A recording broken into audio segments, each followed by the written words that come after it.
right, you guys, you are going to love this. LiveGood CEO Ben Glinsky gets interviewed, and he's going to answer all the questions that you've been dying to hear. So enjoy the video. So welcome to our live Meet the CEO webinar. We got our amazing Director of Product Development, Dr. Ryan Goodkin, kind of to moderate today. So Ryan, I'll let you take it away and lead with the questions. All right, guys, let's get right into it, Ben. We've got a bunch of questions. Let's just jump in. Let's see how many we can get through. So Ben, Mr. Ben Glinsky, besides being an awesome visionary leader, who are you, man? Awesome, great question. So who am I? So you know what? I'm just a normal guy. I think, people see me as a successful business person, but the truth is business kind of takes a backseat to a lot of the other things in my life. I think the most important thing in my life is my wife and kids. They get the most of my effort, energy, attention. After that, it goes to fun, exercise, travel, doing things that I enjoy with people that I enjoy. And then after that, gets into business and entrepreneurship, making money and helping others. So that's actually, speaking of helping others, we do a lot of philanthropic things. And I don't want that to sound like business isn't priority and you guys as members and affiliates of LiveGood aren't priority, because I do put a ton, probably most of my time goes into this, but that's after, I give my family the time that they want. I make it a point to always say yes to my wife and kids anytime they ask me to do anything. And then, I spend a lot of time focused on the business stuff. And I think that helps keep me balanced and actually brings the best out of the business side, when I can focus on that and not have to worry about other things. So good question. The next question is going to jump right into business. So Ben, are you planning on adding services? Are we looking at things like travel, digital? What are we looking to add as far as new services? Yeah, that's a good question. I mean, we've got a huge base of members already just this early in the game. And I think as we get into the millions and millions of members, that is definitely a possibility. On the short term, it's definitely not on the priority list. Give us a year or so, see where we are, and it's nothing's out of the question. That's great. Okay. Next question is, are you planning incentives for members, maybe with qualification requirements? Again, not on the short-term priority list. We don't have any plans to do any additional incentives for affiliates, even as you achieve rank. I mean, the compensation plan is super, super generous.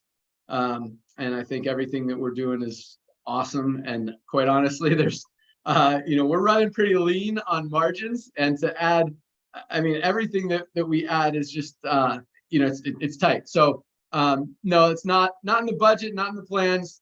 I'm just going to put a no on that one. All right. Next question, Ben. Why do you work in the warehouse? Don't you have employees to do that? That's an awesome question. I love that question. Mm-hmm. And I hope you guys are going to love the answer. So there's really 3-4 reasons that I do that. Number one, my son, he's 15 years old. He started working there when he was 14, packing boxes, to give him an opportunity to have a job, to make some money. And he does an amazing job. But I enjoy, spending time with him, just being able to hang with him so that's number one reason to be able to hang with my son. But the other reasons are, I think, even more important. And number one is I like being able to see how things are running in our business, in our facility. I like seeing our employees. I like meeting our employees, getting to know them on a deeper level. And I have the opportunity to talk to them. I always buy them lunch on Saturdays when I'm in there so we can talk and, just learn about them, their families, where they came from, what they like, what drives them. And I think that's important to have a good relationship with your employees. And I think at the same time, it motivates the employees to want to do a good job if they see that you care about them, and we genuinely care. And Ryan's the same way. He gets in there and packs boxes when we need them. And the third reason is, I like to be able to find any inefficiencies, things we're doing right, things we're doing wrong. If we're doing something right, I like to encourage that and promote it and say, recognize that Lee, our awesome warehouse manager, is killing it. And if there's, inefficiencies or things that I think we can improve on, I let them know. We like to lead by example and show our employees, hey, we care about this place, and hopefully that'll, encourage them to care and work as hard as they can for us. Next question. A lot of people think LiveGood is too good to be true. What part of LiveGood would you consider to be most misunderstood? Or in other words, why do people feel that way?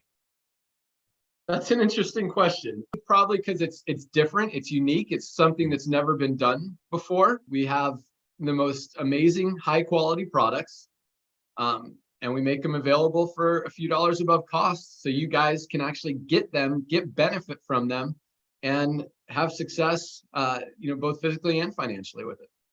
How is it possible that we can have such high quality products at such affordable prices from a business perspective?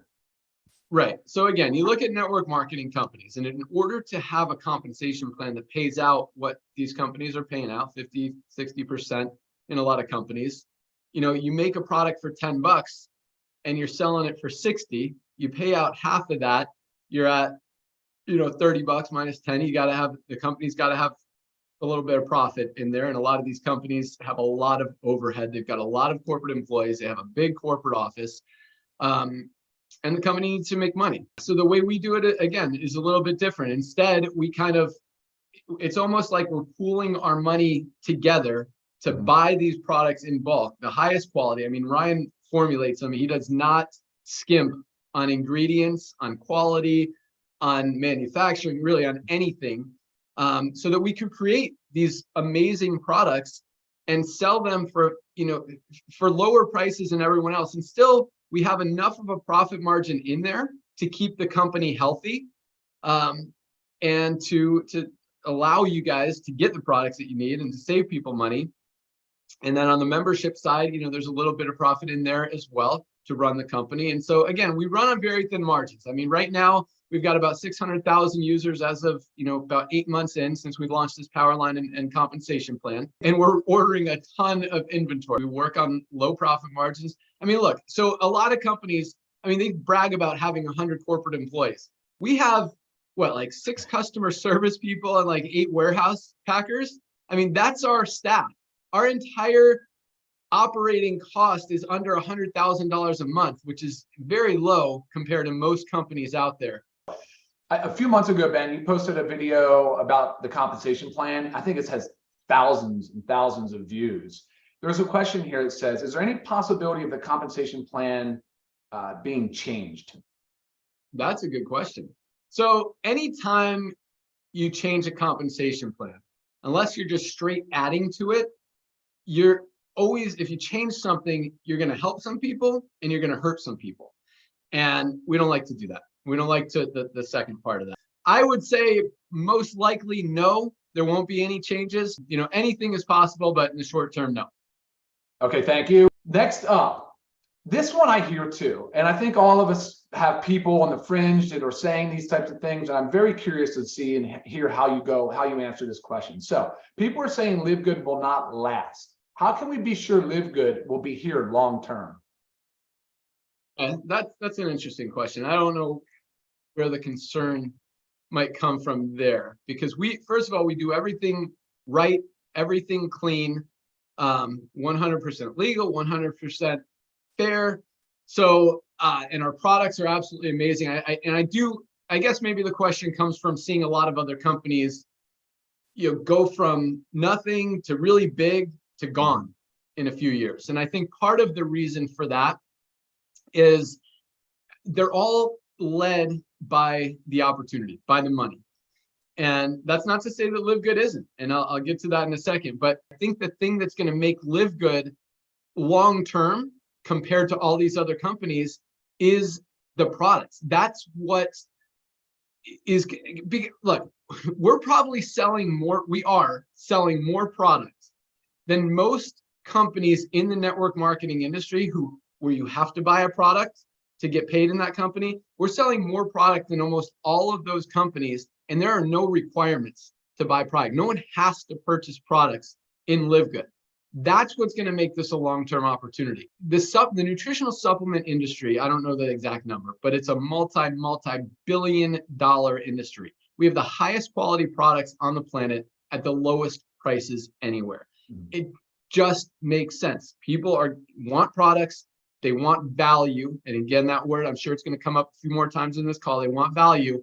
And that's exactly what we're offering. So that's what's going to continue driving this company long term. Yes, I think a lot of people who maybe don't get enough spillover, aren't seeing, hundreds of dollars a month. I think we're going to get people dropping out if they're making $12 a month, even though it's covering their membership, if they're not buying the product. But the people who are buying the product, guys, they're going to stay on this company for years and years and years. Even if they go to another opportunity, another company where they're making money, there's not going to be a better place to get higher quality products at a better price than LiveGood. So I see a lot of people might leave the opportunity side, but continue to be a customer of LiveGood for years and years to come.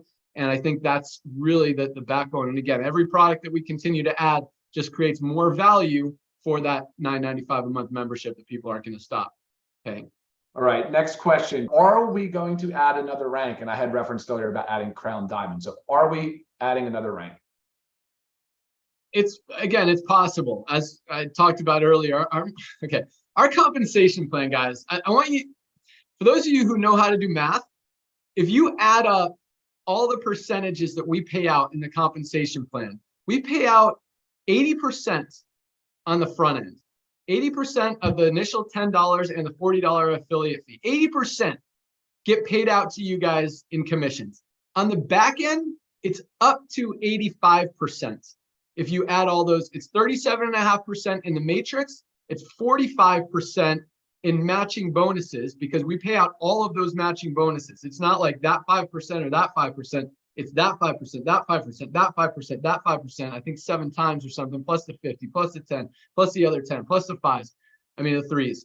And then the 2.5% in the bonus pool. So it's up to, and obviously different legs. Some legs were maxed out. No legs were maxed out because we don't have 5 Crown Diamonds stacked in any individual leg. So we're probably still under 80% total payout there. But that's on the monthly membership. So, and keep in mind, on the yearly membership, we're actually paying out 12 months on only taking in 10 months. So we're paying out 8 out of the $10 or 8 out of the almost $8 for the yearlies. So the margins, again, are really tight. So to add anything to this compensation plan, we'd have to easily be in the millions of members at that point. But at the same time, we'd have to have, when we first launched our Crown Diamond rank, it was because when our first diamond asked me, what do we need to do to get another rank? He wanted something else to strive for. I'm like, as soon as we hit 10 diamonds, I'll add another rank. We hit 10 diamonds. He called me out, like, all right, Crown Diamond's here. So I'll throw the same carrot out there. We have 10 Crown Diamonds. We'll add another rank. Yeah, we'll put it at that. So there you go. Ben, I think I might replay that answer a couple of times, because that's really important. I like that answer. Thank you. Ben, that concludes it, man. That is everything. I'm hoping this will be the first of a few. Like you said, maybe the others we can do this with each department. But Ben, is there anything closing words that you have for us? Yeah, let me see if anyone else asked me. I've been getting the emails and Facebook message. Here's one. Is there ever a possibility for a distribution center and manufacturing center for the CBD products for them to be available in Canada due to our Canadian laws? Yes, there is a possibility. It is not on the short-term radar. I mean, CBD, guys, is a great product. Don't get me wrong, but it's one of like 20 of our products. And in the order of popularity, as far as how many bottles get ordered every day, it's probably like, I don't know if it's even in the top 10 right now.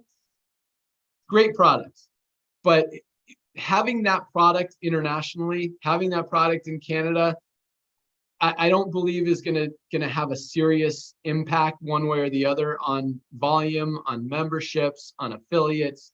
So again, that's not on the short-term plans. Once we get 1 million members in Canada, will it be worth doing? Probably, yes.